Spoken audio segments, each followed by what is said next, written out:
c'est Jennifer et bienvenue dans les chroniques du colibri avec Gina. Bonjour Gina. Bonjour chers auditeurs, bonjour Jennifer. Alors, dans les chroniques de colibri, nous allons parler de la science. Est-ce que la science est une croyance ? Eh ben, tu commences très fort. Hein. Voilà, on se croirait, je ne sais pas si on est sur Visso Radio, France Culture, chez ton psy. Ah bah, on va voir. Non mais alors, sérieusement, à mon sens, il faut faire très attention à ce que dit, entre guillemets, la science. Les gens citent des études, mais regardent surtout les conclusions, les résultats. Tu sais, un peu lorsqu'on achète quelque chose où on regarde que le prix final, mais on ne regarde pas du tout le contenu de l'offre. C'est comme quand on lit juste le titre d'un article et puis tout de suite on devient expert. Mais exactement, c'est exactement ça. Mais on oublie souvent de regarder ce qu'on appelle les données d'entrée, c'est-à-dire quels sont les éléments qui ont été pris en compte pour l'étude. Et alors justement, qu'est-ce que tu entends par données d'entrée ? Parce que ça fait très sérieux quand même. Ça fait sérieux, hein ? Ouais. Ça fait presque peur. Allez, les données d'entrée, qu'est-ce que c'est ? Donc en gros, qu'est-ce que les scientifiques ont choisi de prendre comme échantillon ? Des hommes, des femmes en bonne santé, en mauvaise santé. De quelle catégorie aussi ? Ça peut être des gens dans des cités, dans des villes bourgeoises. Donc voir l'échantillon et quels sont les paramètres qui ont été évincés pour mener leurs études, parce qu'à un moment donné, il y a des choix à faire dans les entrées.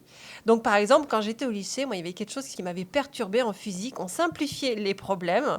On enlevait souvent la gravité dans les calculs, comme si on n'habitait pas sur Terre, en fait. Ah oui, la gravité, le détail est en fait sans importance. Genre Newton, ce petit amateur. Ah oui, exactement. Du coup, je me demandais quelle est la valeur à donner aux résultats si on modifie les données d'entrée qui sont utilisées pour l'étude.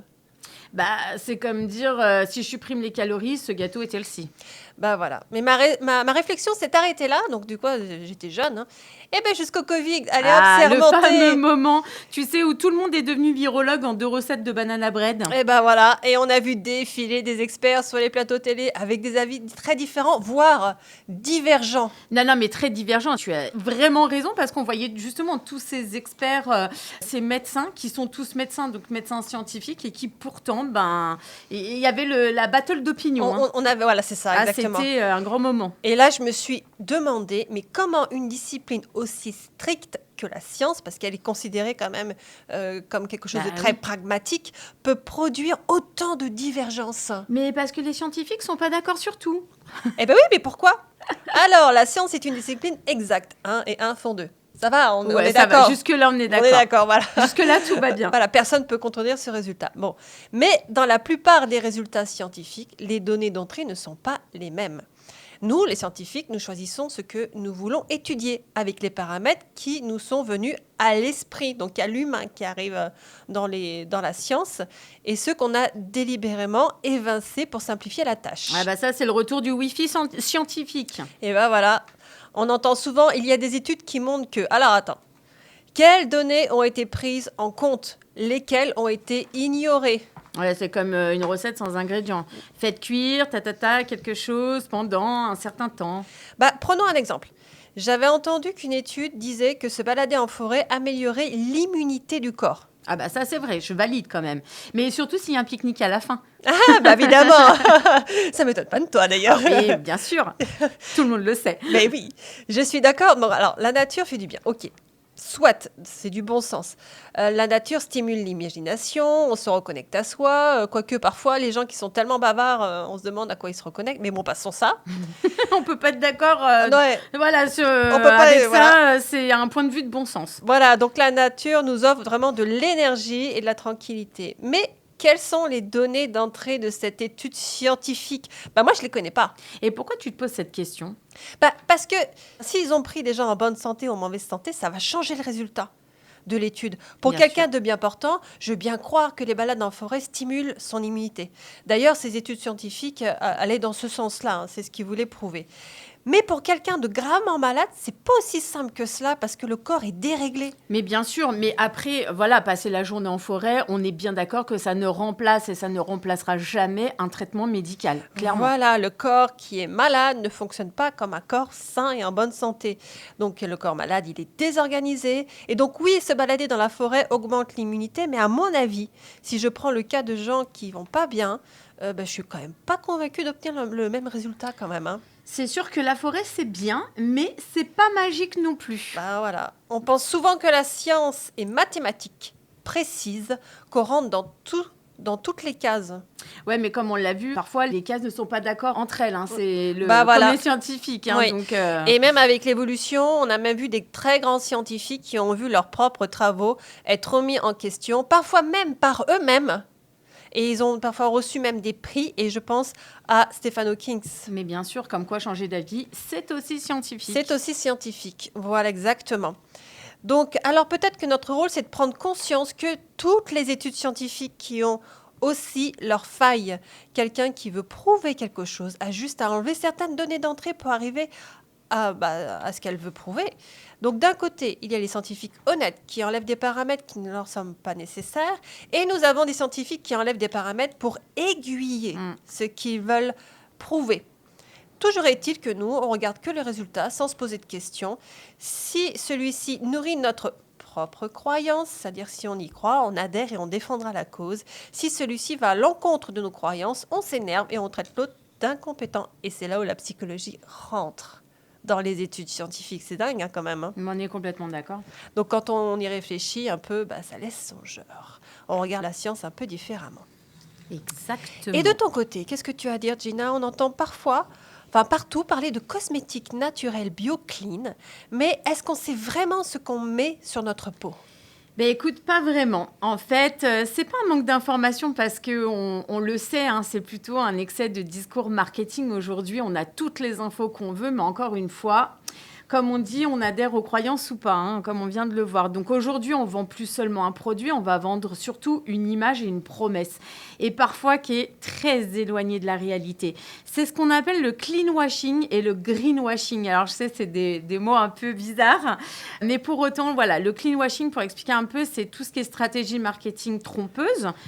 Tandis que le greenwashing, c'est plutôt un procédé marketing qui est né dans les années 80, qui a été utilisé par une organisation pour donner donc une image trompeuse de responsabilité écologique.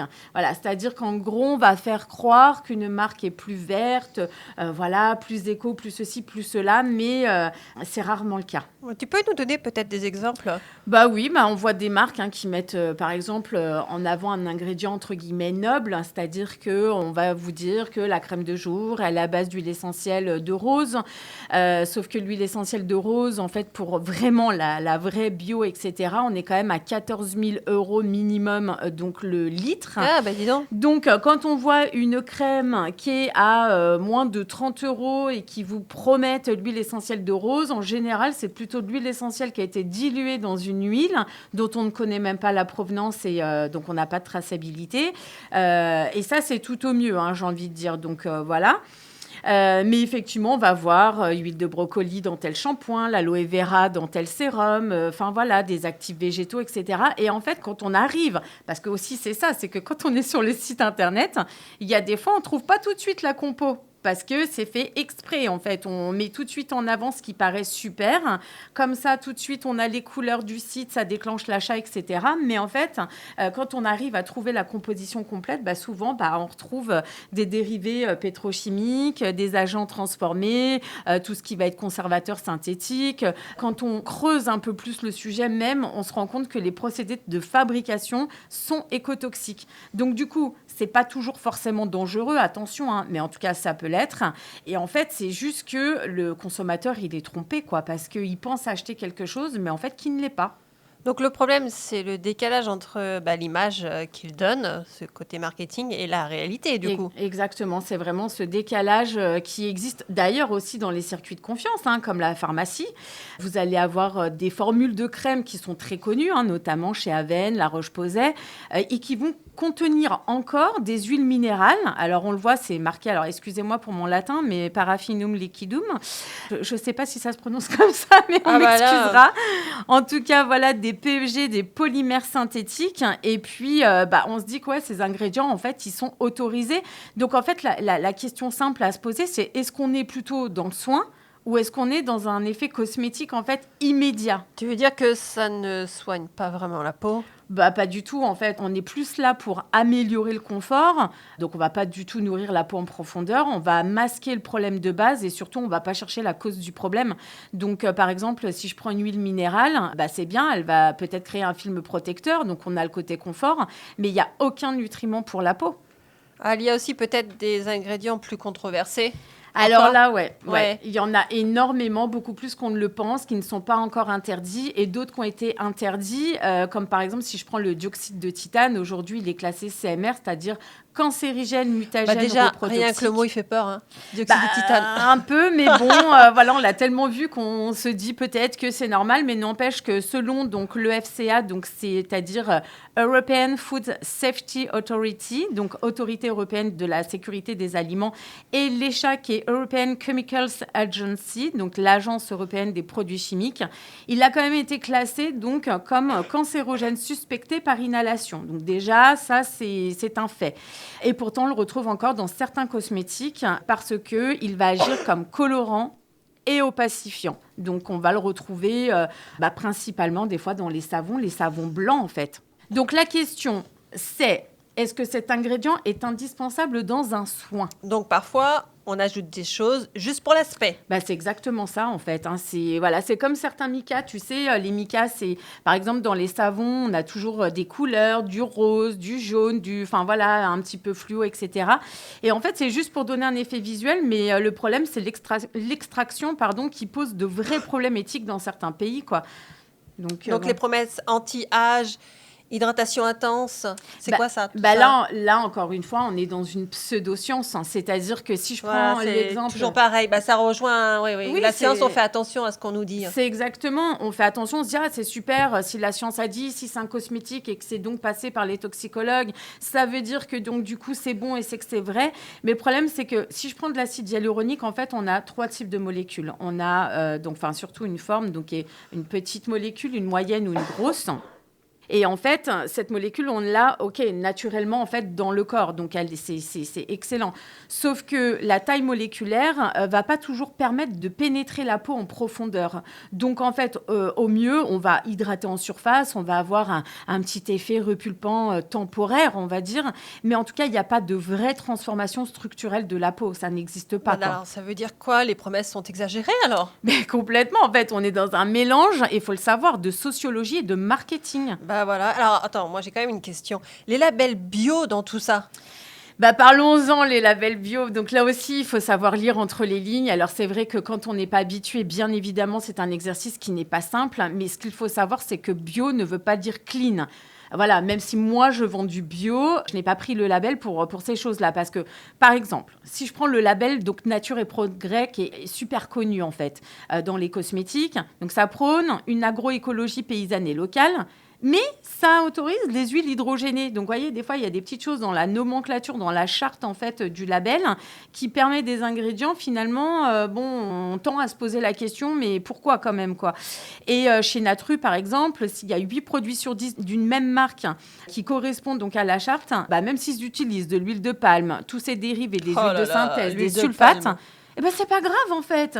Ça passe crème, quoi. Donc parce que les gens ne savent pas lire tout ça. Hein. Mais c'est ça, et c'est pour ça que, du coup, il y en a, mais plein d'autres. Alors, effectivement, on ne va pas tous les apprendre parce qu'en vrai de vrai, il y en a plus d'une centaine. Donc, c'est atroce, quoi. C'est absolument désagréable.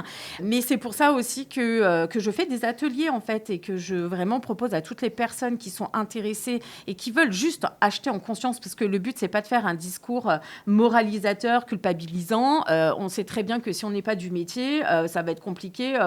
De s'y intéresser. On n'a pas toujours forcément le temps. Donc voilà.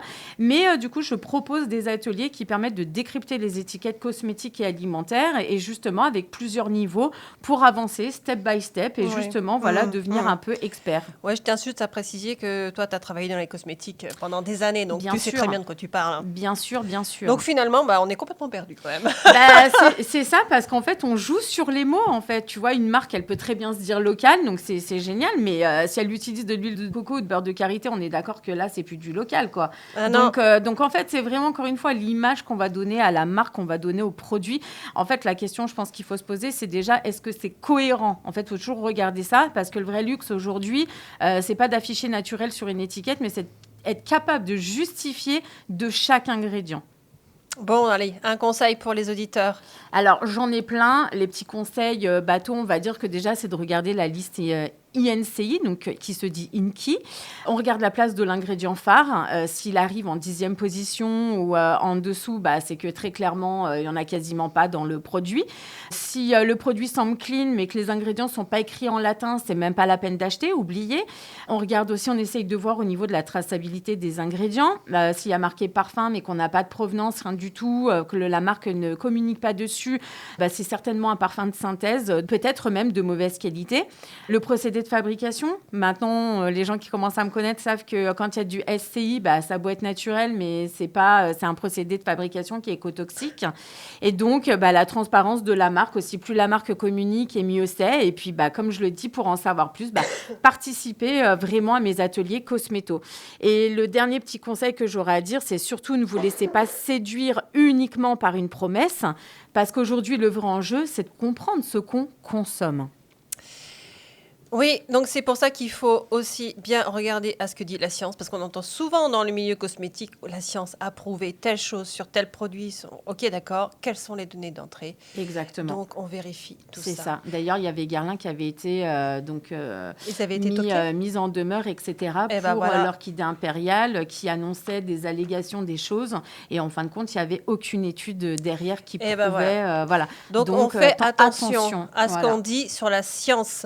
C'est pas la science le problème en fait, c'est les humains derrière qui trafiquent. La science qui trafique les paramètres. Voilà. Merci Gina pour cette chronique. Avec grand plaisir. Merci à vous chers auditeurs et nous vous donnons rendez-vous pour une prochaine chronique du Colibri.